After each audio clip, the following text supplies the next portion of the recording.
Konti lang ang kailangan ng tao, pero walang katapusan naman ang kanyang mga gusto. Hindi nila makita ang pagkakaiba ng mga bagay na kailangan nila at ng mga bagay na gusto lang nila. Ano ba ang kaibahan? Ang isang pangangailangan ay bagay na mahalaga para mabuhay ka, gaya ng pagkain, pananamit, at tirahan. Ang isang kagustuhan ay bagay na nais mong makuha, pero hindi naman kailangan sa pangaraw-araw na pamumuhay. Iba-iba ang kagustuhan ng mga tao. Depende kung saan sila nakatira. Sa papaunlad ng mga bansa, masaya na ang marami kapag may pambili sila ng cellphone, motorsiklo, o maliit na lote. Sa mayayamang bansa naman, marami ang naghahangad ng mga garang damit, mas malaking bahay, o mamahaling sasakyan. Pero ano man ang kalagayan natin, pwede tayong mahulog sa materialismo. Palagi tayong naghahangad ng mas marami pang material na bagay. Ano ba ang materialismo? Ito ay ang pagbubuhos ng atensyon at panahon sa material na mga bagay sa halip na sa espiritual na mga kayamanan. Ang materialismo ay udyok ng mga pagnanasa, prioridad at focus sa buhay ng isang tao. Dahil dito, naghahangad tayo ng mas marami pang material na pag-aari at mapabayaan ang pag-una sa kaharian. Ginagamit ni Satanas ang sistema ng komersyo ng sanlibutan para papaniwalain tayo na mahalagang magkaroon ng higit at higit pang material na mga bagay para maging masaya tayo. Alam na alam niya kung paano pupukawin ang pagnanasa ng mga mata. Iniaalok ng sanlibutan ang lahat ng uri ng material na bagay, mula sa mahalaga hanggang sa walang kwenta, at ang ilan ay talagang nakaaakit. Naranasan mo na bang bumili ng isang bagay? Hindi dahil kailangan mo ito, kundi dahil nakita mo ito sa isang advertisement o sa tindahan. Pagkatapos, naisip mo ba na mabubuhay ka naman pala kahit wala yon? Ang gayong di kinakailangang mga bagay ay nagpapakomplikado lang ng ating buhay at pabigat sa atin. Pwede tayong masilo ng mga ito at mailihis sa ating routine ng pag-aaral ng Biblia. Tandaan ang babala ni Apostol Juan. Ang sanlibutan ay lumilipas at gayon din ang pagnanasa nito. Gusto ni Satanas na magpaalipin tayo sa kayamanan, sa halip na sa Diyos. Pero miserable ang buhay ng mga umuubos ng kanilang lakas para sa material na mga bagay dahil pagpapalugod lang sa sarili ang iniintindi nila. At mas malala pa, napapabayaan nila ang kanilang espiritualidad at puno sila ng problema. Dahil papalapit na tayo sa wakas ng sistemang ito ng mga bagay, hindi ngayon ang panahon para magkamal ng mas marami pang material na bagay. Huwag tayong umasa na maisasalba natin sa malaking kapighatian ang ating material na ari-arian, gaano man kahalaga o kamahal ang mga ito. Nagbigay si Jesus ng pinakamahusay na payo para magkaroon tayo ng mga pangangailangan natin sa buhay nang hindi nagiging materialistiko o labis-labis na nababalisa. Kasama ang payo na yan sa kanyang sermon sa bundok.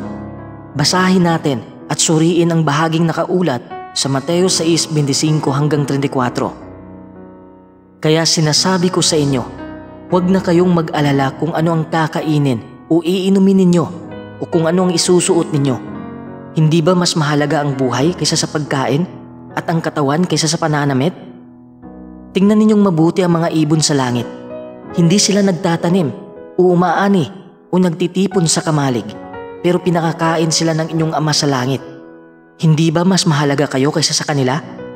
Sino sa inyo makapagpapahaba ng kahit konti sa buhay niya dahil sa pag-aalala? At bakit kayo nag-aalala tungkol sa pananamit?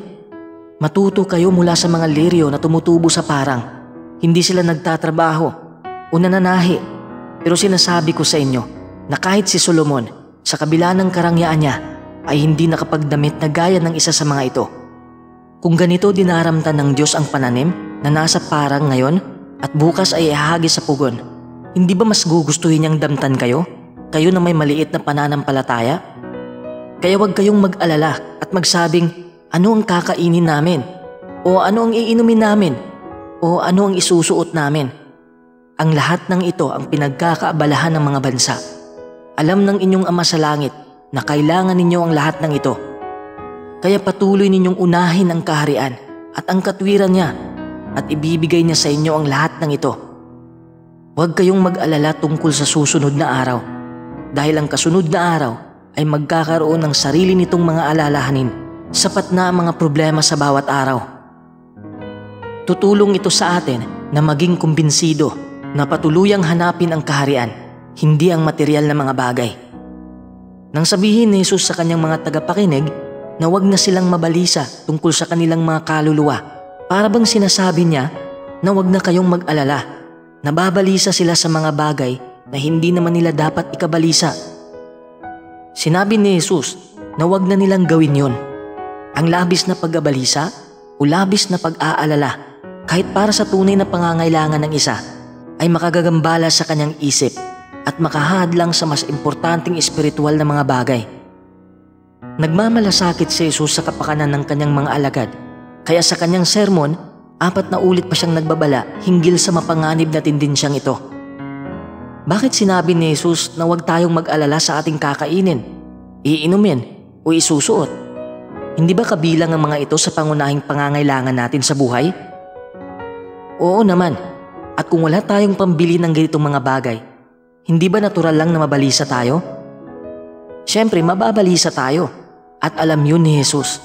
Alam na alam niya ang pangaraw-araw na pangangailangan ng mga tao. Higit pa riyan, alam niya ang mahihirap na kalagayang haharapin ng kanyang mga alagad na mabubuhay sa mga huling araw, na inilarawan bilang panahong mapanganib na mahirap pakitunguhan. Kasama sa mga kalagayang yon ang kawalan ng trabaho, pagtaas ng mga bilihin, kakapusan sa pagkain, at matinding kahirapan. Pero alam din ni Jesus na higit na mahalaga ang kaluluwa kaysa sa pagkain at ang katawan kaysa sa pananamit. Tinuruan ni Jesus ang kanyang mga tagapakinig na manalangin sa kanilang Ama sa langit para sa pisikal na pangangailangan nila. Bigyan mo kami ng pagkain para sa araw na ito. Ganito naman ang itinuro niya sa ibang pagkakataon. Bigyan mo kami ng pagkain sa bawat araw ayon sa kailangan namin. Pero hindi ibig sabihin yan na materyal na panustos lang ang lagi nating iisipin. Sa modelong panalangin ding yon, binigyang prioridad ni Jesus ang pananalangin sa pagdating ng kaharian ng Diyos. Para mapanatag ang isip ng kanyang mga tagapakinig, itinampok naman ni Jesus ang walang katulad na kakayahan ng Diyos Ama bilang tagapaglaan. Dapat nating masdang mabuti ang mga ibon sa langit. Kahit maliliit lang sila, kumakain sila ng maraming prutas, buto ng halaman, insekto, uod. Kung ang isang ibon ay kasinlaki ng tao, mas marami itong makakain kumpara sa tao. Pero hindi nila kailangang magsaka o magtanim. Inilalaan ng Diyos ang lahat ng kailangan nila. Siyempre pa, hindi niya basta isinusubo ang pagkain sa kanilang tuka. Kailangan nilang maghanap ng pagkain. Pero sagana naman ito. Para kay Jesus, imposibleng ilaan ng kanyang Ama sa langit ang pagkain ng mga ibon at hindi ilalaan ang pangangailangan ng mga tao. Hindi niya isusubo sa bibig natin ang pagkain, pero maaari niyang pagpalain ang mga pagsisikap nating magtanim o kumita ng pambili ng ating pangaraw-araw na panustos. Kapag nagigipit tayo, pwede niyang udyukan ng iba na ibahagi sa atin ang anumang meron sila. Bagaman hindi sinabi ni Jesus ang tungkol sa tirahan ng mga ibon, binigyan sila ng Diyos ng likas na talino, kakayahan at materyales na mga gamit nila sa paggawa ng pugad. Matutulungan din tayo ng Diyos na makahanap ng angkop na tirahan para sa ating pamilya. Tinanong ni Jesus ang kanyang mga tagapakinig, "Hindi ba mas mahalaga kayo kaysa sa mga ibon?" Ang haing pantubos ni Kristo ay hindi inilaan para sa ibang nilalang. Hindi namatay si Jesus para sa mga ibon. Namatay siya para sa atin upang magkaroon tayo ng buhay na walang hanggan. Bakit kaya sinabi ni Jesus na ang taong nababalisa ay hindi makapagdaragdag ng kahit konti sa haba ng kanyang buhay? Dahil ang labis na pag-aalala sa pangaraw-araw na pangangailangan natin ay hindi makapagpapahaba ng ating buhay. Posible pang paikliin ng sobrang stress ang ating buhay. Sino ba naman ang ayaw ng magandang damit, di ba? Gayunman, dapat ba tayong mabalisa may kinalaman sa pananamit? Nagbigay uli si Jesus ng ilustrasyon mula sa mga gawa ng Diyos Ama. Tungkol naman ito sa mga liryo sa parang. Marahil tinutukoy ni Jesus ang tulad liryong mga bulaklak, gaya ng gladiolus, hyacinth, iris at tulip, na may kanya-kanyang ganda. Ang mga bulaklak na ito ay hindi nag-iikid ng sinulid, nananahi o naghahabi ng damit, pero napakaganda nilang tingnan. Ito ang punto ni Jesus. Kung dinaramtan nga ng Diyos ng gayon ang pananim sa parang, hindi ba mas lalong daramtan niya tayo? Tayo na may kakaunting pananampalataya?